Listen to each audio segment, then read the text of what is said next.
Hello বন্ধুরা, কেমন আছেন সবাই? ইউনিক ডিভাইন সোল চ্যানেলে আপনাদের সকলকে স্বাগত। আমরা এটা তো অনেক আগে জেনে গেছি যে টুইন ফ্লেম জার্নিতে যে ডিভাইন ফেমিনাইন থাকে তাকে অনেক টেস্ট দিতে হয় তার এই পুরো টুইন ফ্লেম জার্নিতে।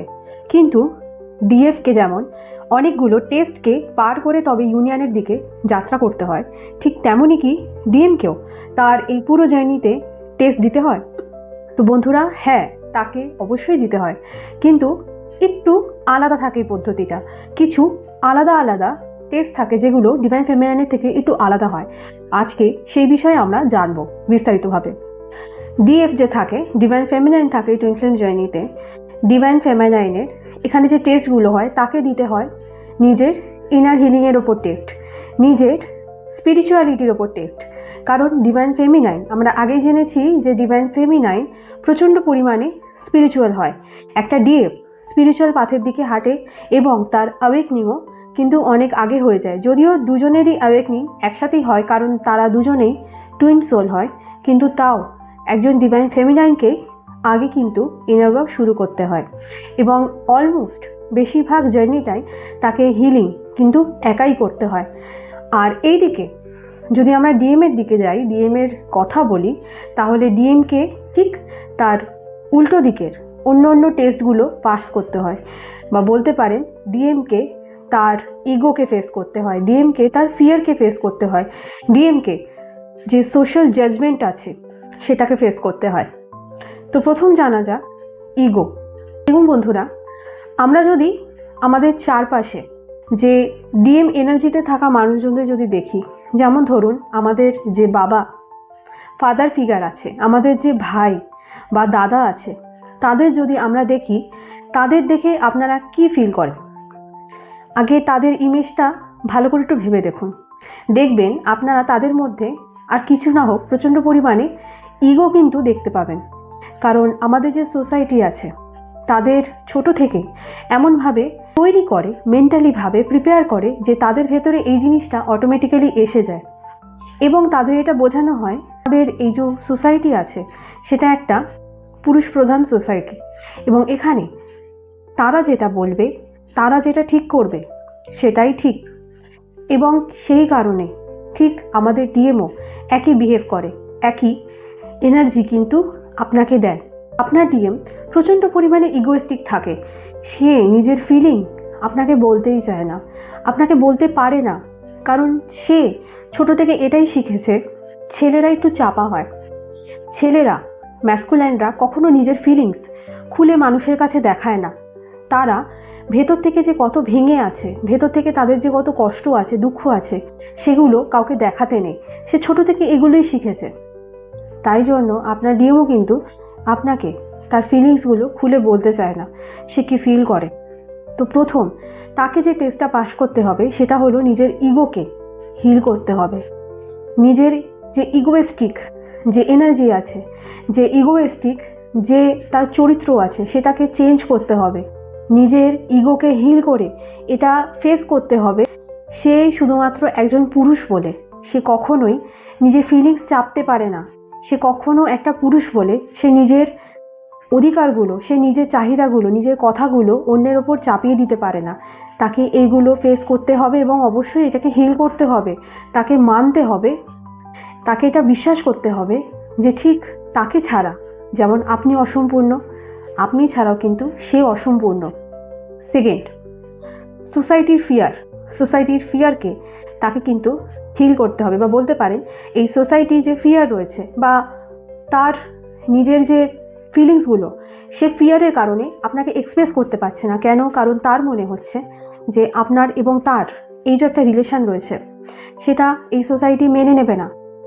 সে নিজের এই ইনার ভয়েসের উপরে সোসাইটিকে রেখেছে, সে নিজের টুইন ফ্লেম জার্নির উপরে সোসাইটিকে রেখে দিয়েছে এবং যতদিন না অবধি সে এই জিনিসটা হিল করবে ততদিন কিন্তু বন্ধুরা ইউনিয়ন হওয়া খুবই মুশকিল।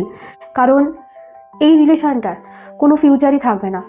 একবার ভেবে দেখুন একটা কথা, আপনার পার্টনার যদি আপনার ওপরে অন্য কোনো সোসাইটিকে বা অন্য কোনো মানুষদের প্রাধান্য বেশি দিয়ে রাখে, তাহলে সে কি করে পুরো খোলা মন থেকে পুরো হার্ট দিয়ে আপনাকে ভালোবাসবে? কারণ সে তো একটা ভয় রয়েছে, সে তো সেটাই করবে যেটা অন্য মানুষ বলবে। আজকে যদি সোসাইটি তাকে বলে যে আপনি তার জন্য পারফেক্ট নন, সে আপনার দিকে স্টেপ নিতেই পারবে না। তাই জন্য সবার প্রথম যেটা প্রয়োজন, যদি আপনি ডিএম হয়ে থাকেন তাহলে আমার কথাগুলো মন দিয়ে শুনবেন এবং এগুলো হিল করার চেষ্টা করবেন, তবেই কিন্তু আপনাদের ইউনিয়ন হওয়া পসিবল হবে। এবং আপনারা যদি ডিএফ হন তাহলে চেষ্টা করবেন নিজের ডিএমকে এই বিষয় সজাগ করার, যে সে কী কী ভুলগুলো করছে। একজন ডিএম যতক্ষণ না অবধি এটা মানবে যে তার লাইফে সবচেয়ে কাছের যে সম্পর্ক সেটা হলো তার সাথে তার টুইন ফ্লেমের, কারণ তার টুইন ফ্লেম নিজেরই আত্মা এবং সে তার টুইন ফ্লেমকে সোসাইটির পরে রাখছে, সোসাইটিকে সবার আগে রাখছে, মানে সে কিন্তু নিজেকেই অস্বীকার করছে। সে নিজের এই অন্তরাত্মাকে সোসাইটির পরে রাখছে, সোসাইটিকে গুরুত্ব, সোসাইটির কথাকে মূল্য বেশি দিচ্ছে নিজেকে না দিয়ে, এবং সেটার কারণেই কিন্তু ইউনিয়ন আপনাদের হচ্ছে না। এবং নাম্বার 3, নিজের ফিলিংস আপনাকে শেয়ার না করা। সে যতক্ষণ অবধি এই ফিলিংসগুলো নিজের ভেতরে চেপে রাখবে, যতক্ষণ অবধি নিজের মনের কথাগুলো খুলে আপনাকে না বলবে, ততক্ষণ অবধি কিন্তু ইউনিয়ন হওয়া পসিবল নয়। কারণ সে সবসময় এটাই ভাবছে যে আপনার সাথে তার কোনো ভবিষ্যৎ নেই, কারণ তার ভেতরে প্রচণ্ড পরিমাণে ফিয়ার রয়েছে বন্ধুরা। কারণ সে এই রিলেশনশিপটাকে মানতেই পারছে না যে সে একটা টুইন ফ্লেম জার্নিতে রয়েছে। সে টুইন ফ্লেম জার্নিকে একটা ফেক জার্নি বলে মনে করছে, সে রিয়েল বলে মানতেই পারছে না। সে ভাবছে হয়তো আপনিও বাকিদের মতনই তাকে আঘাত দেবেন, সে ভাবছে হয়তো আপনিও বাকিদের মতনই তাকে ছেড়ে চলে যাবেন। তাই জন্য সে চাইলেও পুরো মন থেকে আপনাকে নিজের মনের কথা বলতে পারছে না, সে নিজেকে আপনার কাছে ওপেন করতে পারছে না। কারণ তার পাস্টে যে ট্রমাগুলো সে পেয়েছে সেইগুলো তাকে নিজেকে ওপেন করতে দিচ্ছে না আপনার কাছে। সে যেহেতু সেগুলো হিল করছে না, সেহেতু সে আপনার কাছে নিজেকে ওপেন করতে পারছে না। কারণ পাস্টে ফিয়ারগুলো বারবার তাকে চেপে ধরছে, তার বারবার এটা মনে হচ্ছে যে তার অতীতের যে পার্টনার ছিল তারা ঠিক যেমন বিহেভিয়ার তার সাথে করেছিল, ঠিক একই বিহেভিয়ার আপনিও তার সাথে করবেন। সে আপনাকে পুরো মনে ভালোবাসতেই ভয় পাচ্ছে, কারণ আপনার ডিএম ভাবছে যে সে যদি পুরো মনে আপনাকে ভালোবাসে, তারপর যদি আপনি আবার একইভাবে তাকে আঘাত করে তার মনকে ভেঙে দিয়ে চলে যান, তাহলে সেই একই কষ্ট, একই একাকিত্বগুলো তাকে আবার ফিল করতে হবে, আবার অনুভব করতে হবে, আবার তাকে নিজেকে সবার চোখের আড়ালে একটা অন্ধকার জায়গায় বন্দি করে ফেলতে হবে। সে এই ফিয়ারটা পাচ্ছে বলেই, সে তার ভেতরে এই ফিয়ারটা আছে বলেই, কারণ সে আগের পাস্ট ট্রমাগুলো হিল করেনি, তার কারণে কিন্তু এত ইস্যু আসছে আপনাদের জার্নিতে। আপনাদের মনে হচ্ছে যে আপনাদের যে টুইন ফ্লেম রয়েছে, ডিএম রয়েছে, সে কখনো আসছে, কখনো বা চলে যাচ্ছে, কখনো বা ভালো মুডে কথা বলছে, কখনো বা তার মুড চেঞ্জ হয়ে যাচ্ছে, সে রেগে যাচ্ছে, সে বাজে বিহেভ করতে শুরু করছে আপনার সাথে। এর কারণ এটাই, কারণ আপনার টুইন ফ্লেম এমন একটা পজিশানে ফেসে গেছে যেখান থেকে না সে এগোতে পারছে, না সে পেছনে যেতে পারছে।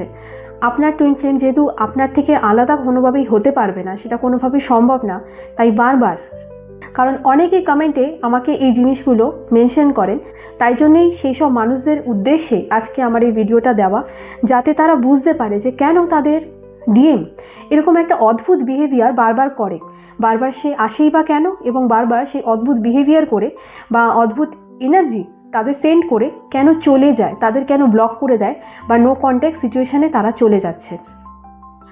তো দেখা হবে পরের ভিডিওতে। ভিডিওটা যদি ইনফরমেটিভ লেগে থাকে, যদি ভিডিওর মাধ্যমে আপনারা কিছু শিখতে পারেন, অবশ্যই লাইক, কমেন্ট এবং শেয়ার করে দেবেন। সকলেই ভালো থাকবেন, সুস্থ থাকবেন।